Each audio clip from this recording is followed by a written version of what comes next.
এই লেটারটাই আমি লিখেছি, কিন্তু এই লেটারটা তোমার জন্য নয়, অনন্যার জন্য ছিল। অনন্যার জন্য? তুমি যেরকম বলেছিলে সেরকম পোস্ট করিনি, ওর গ্রামে গিয়ে ওকে দিয়ে এসেছিলাম। তখন ও বললো যে ওর বাড়ির লোকেরা দেখছে। যখন আমি ঘুরে তাকালাম তখন তোমার বাড়ির লোকেরা ছিল। ওই লেটার দেখে ওরা খুবই রেগে গিয়েছিল। তারপর আমি ওখান থেকে পালিয়ে যাই। আমার মেয়েকে যে লাভ লেটার লিখেছে তার হাত পা কেটে আমি ঝুলিয়ে দেবো। চল রে সবাই চল।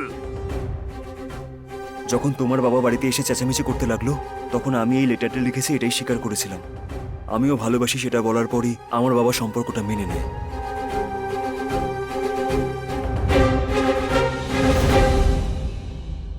তাহলে এই লেটারটা কে লিখেছে?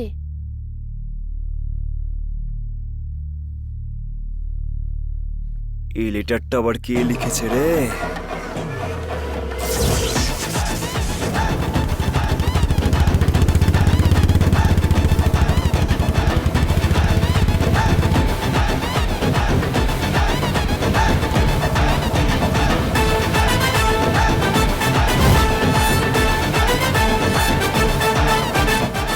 একটা কাজ করা যাক, যা হয়েছে দাদুকে খুলে বলা যাক। এইসব কিছু আমি কি করে বলবো?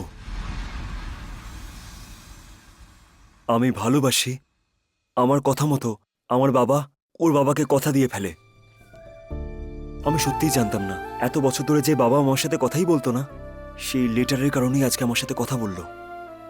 এবার এভাবে গিয়ে নিজের বাবাকে বলবো যে আমি এই মেয়েটাকে ভালোবাসি আর ওকে বিয়ে করতে চাই।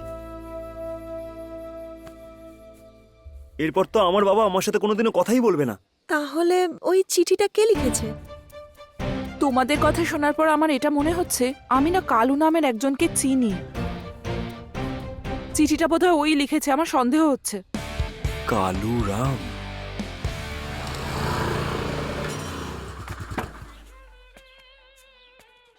কোথায় যাচ্ছ? কালু রামের সাথে দেখা করবো। আচ্ছা, মামুকা দীনেশ সেনের সাথে দেখা করবে? নামও পাল্টে যাও। নিয়েছে। মামুকা দীনেশ স্যার, কালুরাম বাবু, কালুরাম বাবু কোথায় চলে গেল?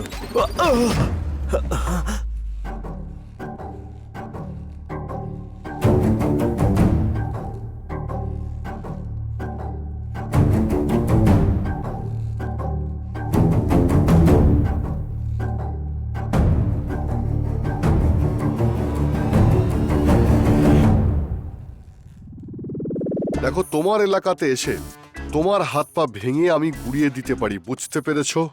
কিন্তু তুমি নিজে সিংহের গুহাতে এসে হরিণের বাচ্চার মতো পুরোপুরি ফেসে গেছো। বলো, কি লেটার লিখবো আমি? তাহলে ওটা তুমিই লিখেছিলে? লাড্ডু খাবি তুই? হ্যাঁ, আরে কিচ্ছু বলবি না। যা করার তা করেছিস। এবার আমি কি করব, কি ভাবছি সেটা দেখার জন্যই তোকে পাঠিয়েছে বিদিশার বাবা, তোর শ্বশুর। আচ্ছা, তোরা আমি কি পেয়েছিস বলতো? হ্যাঁ, আমি Kaluram. Sir sir sir sir, আরে না, উনি আমাকে পাঠিয়েছে, না উনি আমার শ্বশুর হন। কি বলছিস কি তুই? এই টিফিনটা খেয়ে নিন। আমার যা বলার ছিল বলে দিয়েছি, বাকি যা করার তুমিই করো। বিজয়, আমার গ্রাম এখান থেকে কিছুটাই দূরে, নাম হলো অনন্তপুর। সেটা আবার কোথায়? হ্যাঁ, পাহাড়ের ওপরে। সরি। আমার অনেক দূরের আত্মীয়া, ওর নাম হলো চামেলি। ও এলাচের বাগানে কাজ করতে গিয়েছিল, আর ঠিক সেই বাগানেই কাজ করা ম্যানেজার হলো আনন্দ রাম। সে একটা দারুণ কাজ করলো, সে চামেলিকেই একেবারে তুলে নিল আর ম্যানেজ করে বিয়েও করে ফেললো। ওদের দুজনের মেয়েই হলো আমার বিদিশা। আমার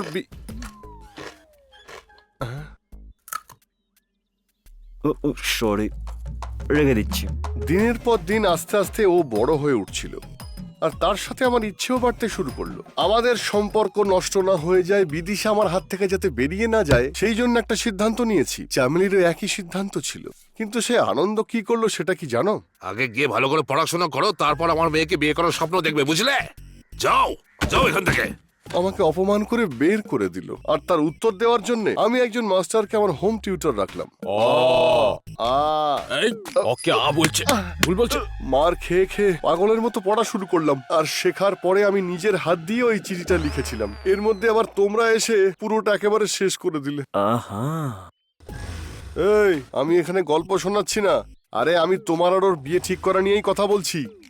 ব্যাস ফিল করতে হবে না, এখনো কিচ্ছু বেগড়াইনি। সোজা এখান থেকে বেরিয়ে আনন্দবাবুর কাছে গিয়ে ওনাকে লেটারটার কথা বলো।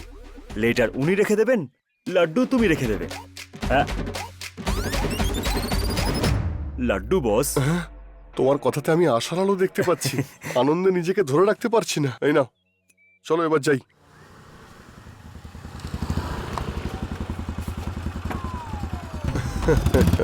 এই কি?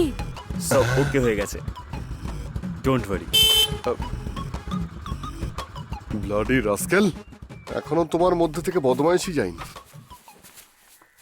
আমার জামাই বাবা জীবন, দেখছো তো আমার সাথে কি কি হচ্ছে। তোমার সাথে ওকে বিয়ে না দিয়ে এই ছেলেটার সাথে বিয়ে দেবে বলছে। তুমি যদি একটু পড়াশুনো করতে তাহলে আজকে এমন দিন দেখতে হতো না। আন্টি, চুপ করুন আপনি। আপনার মেয়ে বিদিশাকে আমি বিয়ে করব, ও শুধু আমারই। কোথায় তোমার স্বামী, ওই এলাচ স্টেটের ম্যানেজার? ও তোমাকে দেখা মাত্রই তো চেঁচাতে শুরু করে। ওর সাথে কেন দেখা করবে? দেখা করবে, শুভ কাজ করতে হবে তো বস। হুম, মনে হচ্ছে কিচেনে হয়তো বাসন মাজছে। আরে এসো। নমস্কার বাবা। বসো। দেখে তো মনে হচ্ছে খুব বড় লোক। এটাকে কোত্থেকে ধরে না, আনবে? কথাটা এটাই হলো যে ওরে মা, দেখ বাবা জীবন এসেছে, একটু খাবার দাবারের ব্যবস্থা কর। আমি আপনাকে দরকারি কথা বলতে চাই। দরকারি কথা বলার আছে? এই, দেখুন, ব্যাপারটা হলো যে তুই বাইরে যা। আমি বলছিলাম বললাম না, যে বাইরে যা। না স্যার, এনার ব্যাপারেই কথা বলতে চাই আমি। এর বিষয়ে কি দরকারি কথা আছে বলো। এটা আবার কি? আমি লিখেছিলাম ভেবে, আপনি যে আমার বাবাকে লেটারটা দিয়েছিলেন, আপনি চলে যাওয়ার পরই আমি জানতে পারলাম যে এই লেটারটা আমি না, বরং কালুরাম লিখেছে। এটাই বলার ছিল। হ্যাঁ বাবা, আমি গুজাগো গোপানের কাছে হোম টিউশন নিয়ে আপনাদের ভাষাতে আমি নিজের হাতে এই লেটারটা লিখেছি। হে ভগবান, আবার এক ঝামেলা। আমার সোনা বিদিশা, তুমি আমার রসগোল্লা, তুমি আমার নলেন গুড়ের সন্দেশ। হ্যাঁ, এই হ্যাঁ বলুন। পড়াশোনা ভালো মতো করেছিস? হ্যাঁ, আপনি খাবার খেয়েছেন, জল খেয়েছেন, চন্দনের তিলক পরেছেন, আর স্নানও করেছেন। আপনি যদি আমার শ্বশুর হন তাহলে আমার তো ভাগ্য খুলে যাবে। সত্যি তুই বেশ ভালোই পড়াশোনা করেছিস। আগে হ্যাঁ বাবা, হ্যাঁ। বুঝতে পেরেছি। কালু? আমার নাম কালু নয়, মামুক দিনেশা। আচ্ছা, হ্যাঁ। তাহলে এই ব্যাপার। এই লেটারের অন্য কোনো কপি আছে নাকি? অন্য কোনো কপি? কিন্তু এটা কেন জিজ্ঞেস করছে? কপি তো নেই, কিন্তু অরিজিনালটা আছে। নেই তো? বাবা কি করছেন এটা? বাবা, এটা আবার কোথায় পেলি? স্যার স্যার শুনুন, স্যার শুনুন না। বাবা জীবন, শোন রে, ওর বাবা পীতাম্বর বাবু হলেন আমার হবু বেয়াই। আমি কলার তুলে মাথা উঁচু করে গোটা গ্রামে ঘুরে বেড়াচ্ছি, আর তুই কি না আমার গায়ে কাদা মাখানোর চেষ্টা করছিস? মন দিয়ে শোন, তুই আমার বউয়ের অনেক দুঃসম্পর্কের আত্মীয়, তাই তোকে এই বাড়িতে আমি ঢুকতে পর্যন্ত দিয়েছি। ভদ্রভাবে আমার মেয়ের বিয়েতে এসে খাবার পরিবেশন করবি, বুঝলি? যদি না করতে পারিস তাহলে বাইরে দাঁড়িয়ে বাসন ধুবি। এরকম বলবেন না। আপনার কথাতেই তো আমি পড়াশুনো করেছি, আর আপনি এখন এসব বলছেন।